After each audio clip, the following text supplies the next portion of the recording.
the deification of Jesus.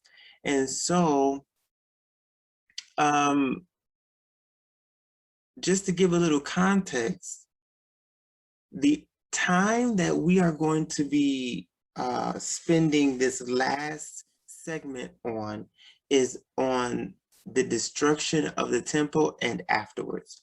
So in 70 AD, the Romans marched into Jerusalem and destroyed the temple. And according to this, a lot of people believe that the Church of Jerusalem ceased to exist. But there are church fathers who understand that this was not the case. The church fathers write that the community in Jerusalem had received prophecy beforehand that there would be such a destruction, and the majority of them fled to Pella. So, seeing that the church fathers have documented that, it's very important that we go on and we see what happened after the temple was destroyed. Also note that a very important person died before this, and this was James the Just. We talked about James the Just. He was the first person, the first authority among the apostles and the disciples of Jesus. This man passes away and a new bishop takes over. His name, according to church history, is Simeon. Okay. And so we go on to the next oldest book, which is the book of Jude. Now, the question is, who is Jude? Why is his book in the New Testament? Jude was also called Thaddeus. And if you know, Thaddeus was one of the 12 apostles. Jude Thaddeus was also a brother of Jesus and a brother of James. Again, so this person had some authority when it came to who was, when it came to the teachings of Jesus. And this is why his letter is in the New Testament. So Jude writes after the destruction of the temple, and after the destruction of the temple, everybody thought that the Jerusalem church had vanished, and the Gentiles and the Greek Jews were separating from the Hebrew Jews if they had not already. The Gentile churches started by Paul had gone out of control in Paul's time. We see this in Acts when Paul tries to go back to Jerusalem and is arrested. This is starting in Acts chapter 16. The churches go out of control. But sectarianism also starts to spring up among the Hebrew Jews. So Jude writes his short letter to warn the believers that there are false prophets and false apostles. And he tells the believers to contend for the faith that was once and for all given to the saints. What faith is he referring to? He's talking about the pre-Pauline faith. The pre-Pauline faith.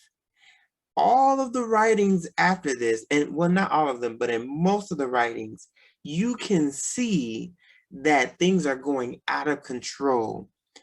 You can see that all types of teaching starts to be introduced into the writings. And so Jude is just giving us a fair warning that he had seen in his time false prophets and false apostles. So there was a reorganization of the disciples of Jesus, but not only did the disciples of Jesus reorganized themselves, but Judaism reorganized itself. Formerly, these disciples of Jesus, especially the Hebrew Jews, were a part of this Judaism, but now the Jews are turning away from the Hebrew Jews. And so the Hebrew Jews are left with no companionship. Interestingly, Jude quotes from documents that are in the Dead Sea Scrolls. For instance, the book of Enoch that Noah preached before the flood, and the Assumption of Moses, where it talks about that Satan came and fought with the angel, and the angel said, "The Lord rebuke you." These are Dead Sea Scrolls being cited here or quoted.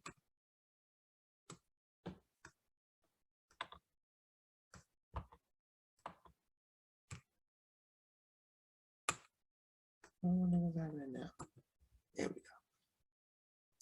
After the book of Jude comes the book of Mark. Now, who is Mark?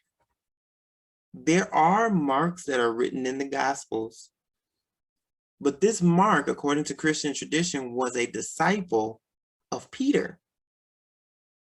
A disciple of Peter. This is interesting. Why?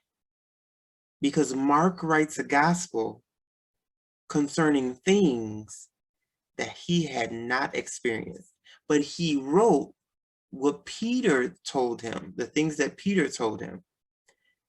And then afterwards, the church fathers, for some reason, say that Peter did not approve or disapprove of the gospel. That's not really a good indication. But here's the bottom line. Mark is a Gentile. Okay? Mark is a Gentile. But notice there's no virgin birth in that book. Oh, you may say, oh, it wasn't necessary because Matthew wrote about it. No, Matthew hadn't written about it. The virgin birth didn't come until sometime around Luke's time. Paul didn't even know about the virgin birth. The oldest Greek manuscripts end in Mark chapter 16 and verse 1. So there's no mention of the resurrection either. That's the oldest Greek manuscript. Throughout the book of Mark, the Gospel of Mark, Jesus is referred to as the teacher and the rabbi and the Son of Man, which we talked about the interpretation of the Son of Man. But he makes no mention of Jesus being God. Here's something that we need to notice about the book of Mark, though. There's a lot of context missing. And you can tell that Mark didn't really understand everything that he wrote about. There were just certain things that in the book of Matthew is full of Hebraic context, but Mark doesn't have that context. He just wrote what he heard. There's nothing wrong with that. We don't condemn Mark for that. But then after that comes the book of Hebrews. This book of Hebrews is totally different. We don't know who wrote it because even Paul had passed away by this time. Hebrews was written after the destruction of the temple, and Paul died in the year 67. And so Paul could not have written it. The book of Hebrews talks about Jesus in terms of deity. So this is where we start to talk about Jesus being God. The book of Hebrews is mostly a philosophical theology of the ascension and the high priesthood of Jesus, which tells us that these two doctrines were new. They were new to the believers. They had to be explained. Remember, when Paul was bringing a new doctrine, he had to explain it, and he explained it through his letters. He uses similar verses that are included in the Greek Matthew. I don't believe that the verses that are quoted from the Old Testament in Matthew are original. And the reason why is because most of the apostles have some type of connection to the Essenes, and the Essenes were very secretive. They didn't like for outsiders to understand what they were writing about. And so there's a lot of symbolism in their writings in the Dead Sea Scrolls. The Greek Matthew seems to undo all of that symbolism. And so the book of Hebrews uses the Greek interpretation of the Son of God, meaning that, as I explained in the last segment, that God had relations with Mary through the Holy Spirit, and that Jesus was engendered or begotten by God. Begotten or engendered, those are Greek terms. Those are Greek terminologies. Replacement theology is seen here. And when you're looking at it, they're using Jesus to replace the Levitical priesthood. This concept had never even been thought of. Paul didn't even go that well. Paul, when he writes, he talks about Jew versus Greek, but he doesn't really, he talks about dispensationalism, saying that the Jewish dispensation has passed and now it's the Gentiles dispensation. But the book of Hebrews contradicts the prophecies that are given in Ezekiel and in Jeremiah, especially in Jeremiah, where the Creator himself says, if the sun and the moon pass away, then my covenant with Levi will pass away. But there will never fail to be a priest from Levi in the priesthood. Ezekiel talks about the future temple, and the future temple has Levites and sons of Aaron who are ministering and giving sacrifices. So Hebrews contradicts. This is where the big contradiction comes from. I noticed that in certain writings of the church fathers, they talk about the followers of Jesus in terms of them using the Old Testament, as if the Christians didn't use the Old Testament. But the doctrines that are in Hebrews are similar to Luke's writings, which we're going to get to in a minute. And the writer of Hebrews uses the Old Testament to justify Jesus' priesthood. Jesus can't be a priest because Jesus is from the tribe of Judah and the priests are from the tribe of Levi. But there's a solution. Jesus is not a priest according to the priesthood of Levi, but according to the priesthood of Melchizedek. And then we see a broad generalization, a spiritualization of this Melchizedek, because Melchizedek is not fully described. So they take it to mean that Melchizedek is a spiritualization or a theophany, a manifestation of Jesus before the virgin birth, quote unquote. And they say that Melchizedek is a type of Jesus. No, Melchizedek was an actual person. Melchizedek is a name of a title.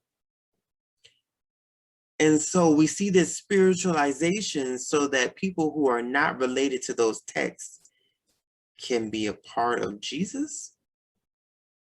Anyway, then we go to the writings of Luke, which were written no earlier than the 80s in the first century.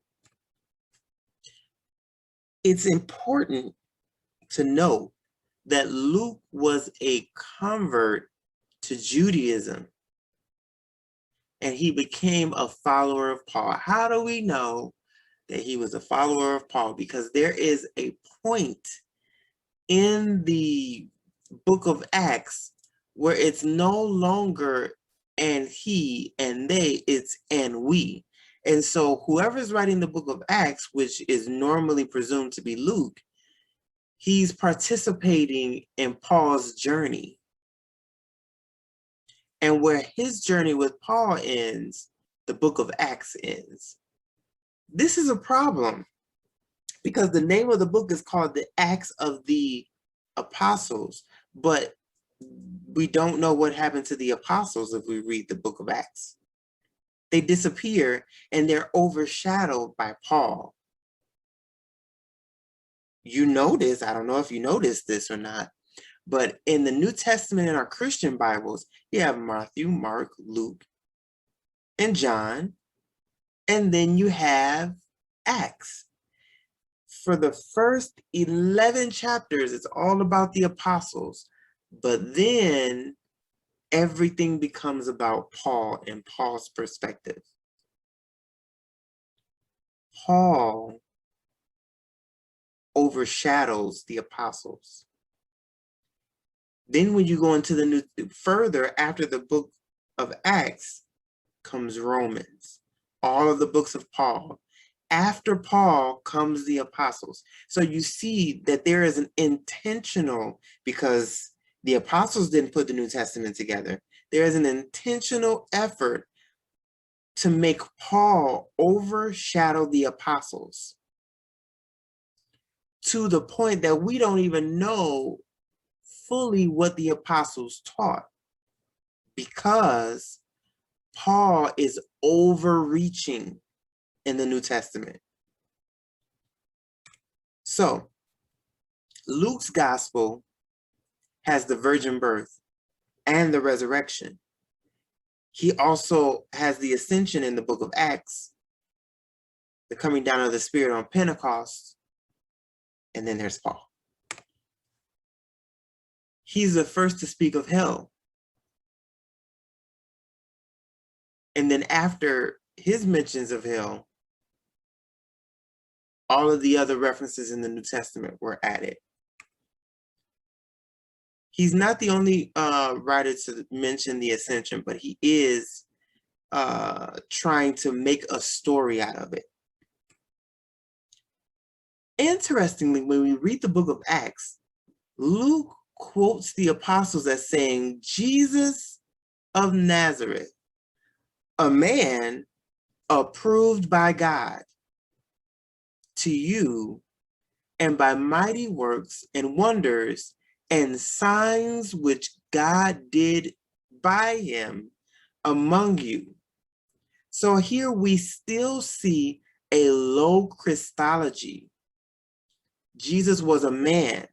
He was approved by God. And God did signs and miracles through him. In other words, God did it. Jesus didn't do it. God did it, or the Creator did it. And then you have the books of John. Now, this is where it's going to get interesting. The books of John consist of the Gospel of John, 1st, 2nd, and 3rd John, and the Revelation. But did you know that there were two persons named John in Ephesus at the same time? The church fathers write about both of these Johns. The Apostle John was the youngest disciple of Jesus, so it was very easy to carry a story that he lived into the 100s, Very easy. But when John, the Apostle John died, remember we talked about that Paul's churches started spiraling out of control. Well, John went to go and bring those churches back. And he had problems doing that. But there was another John named John the Elder or John the Presbyter. This John was the John that was exiled in Patmos, and he lived in Ephesus. This John may have been a disciple of the Apostle John, but what's the point of another? Well, we're just gonna keep going. John the Presbyter writes the books that are attributed to John, not the Apostle John.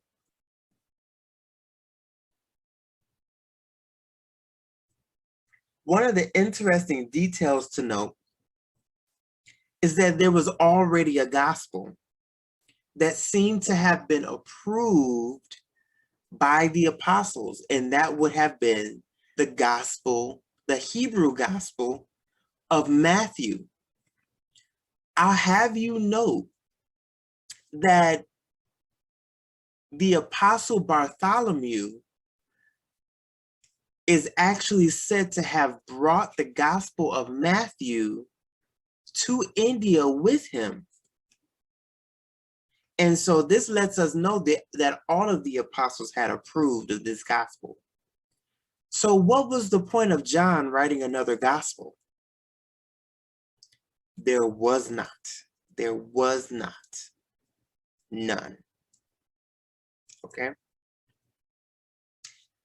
But when you hear about it and when you read about it in the church fathers, they will say, well, John, he decided to write something that no one else had written about, or details that no one else had written about. That's interesting, because why wait until the end of the century to write? It doesn't make sense. And the reason why it doesn't make sense for all of you guys who are not getting it is the later you write, the less historical the writing becomes. So if Jesus dies in the year 30 and you're writing in the year 90, it's not historical. Do you know how many years have passed? How many things you could have confused in your mind? This is the reason why when you go to the police, they tell you, they ask you what happened immediately when you give the report. And they do their investigation as fast as possible before people start forgetting things. The Gospel of John is not historical at all. And now we understand that it wasn't even written by an apostle. It was written by John the Presbyter. But again, John the Presbyter may have been a disciple of the Apostle John. It doesn't seem that way though. So, the writings of John the Presbyter is what we're going to call it. John the Presbyter writes between 90 and the year 110. These writings have a high Christology, which means that they believe that Jesus was pre-existent before becoming human, and that he did the Father's will on earth, then was taken back to heaven, from which he originally came. So now Jesus was divine. We see the pre-existence doctrine, the doctrine of the pre-existence. In the beginning was the Word, and the Word was with God, and the Word was God, and the Word became flesh. Okay? And so this is something that we have to understand. These doctrines are very late in the first century, but they're Christian, so who cares, right? Then we also see the blood atonement, the blood of Jesus. This is a Hellenistic invention because if you recall, Hercules went into hell to save someone. And if he hadn't gotten to that person by a certain time or something like that, he would have died. It had something to do with the blood.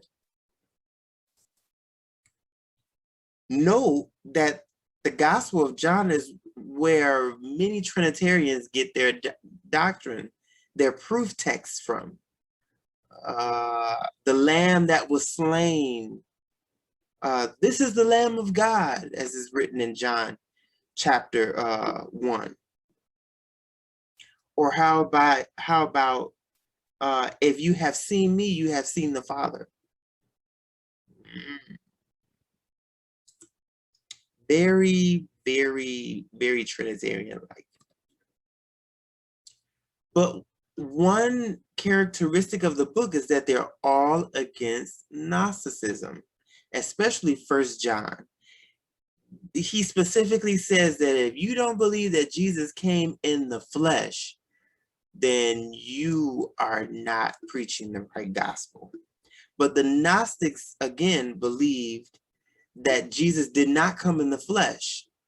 He came in as a spirit. And so the conclusion of this matter and the conclusion of this series is the following. The New Testament books that were written by those who walked with Jesus are the book of James, the Hebrew Gospel of Matthew, and Jude. And there are certain chapters in the books of Acts that can be considered partial history. Apparently, Luke did some research to find out the information that he had, but we don't know what his sources were. And again, this is still late in the first century. These books, James, the Hebrew Gospel of Matthew, and Jude, do not have Pauline doctrine in them. They don't have the resurrection, they don't have the ascension, the virgin birth, atonement doctrine, or the faith alone doctrine. The virgin birth is not found among the doctrines of the disciples who walked with Jesus. And Jesus never said to be God or a prophet. He was a man approved by God and a teacher. And that's it. That's all.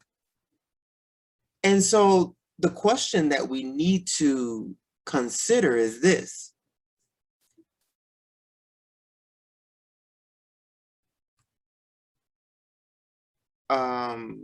Who are we going to follow? Are we going to follow the apostles, which is what the original followers did, the original converts did? Or are we going to follow Christianity? Are we going to follow doctrines that the apostles didn't even know about? We could say that these are developments, but that's not fair. The last time I checked, the Creator doesn't change. His teachings don't change.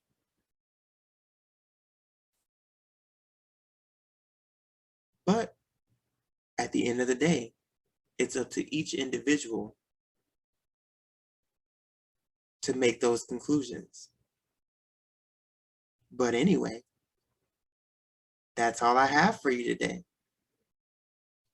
Think about the things that I'm saying. Meditate on them.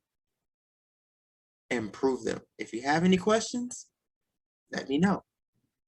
Until then, blessings, blessings, and blessings.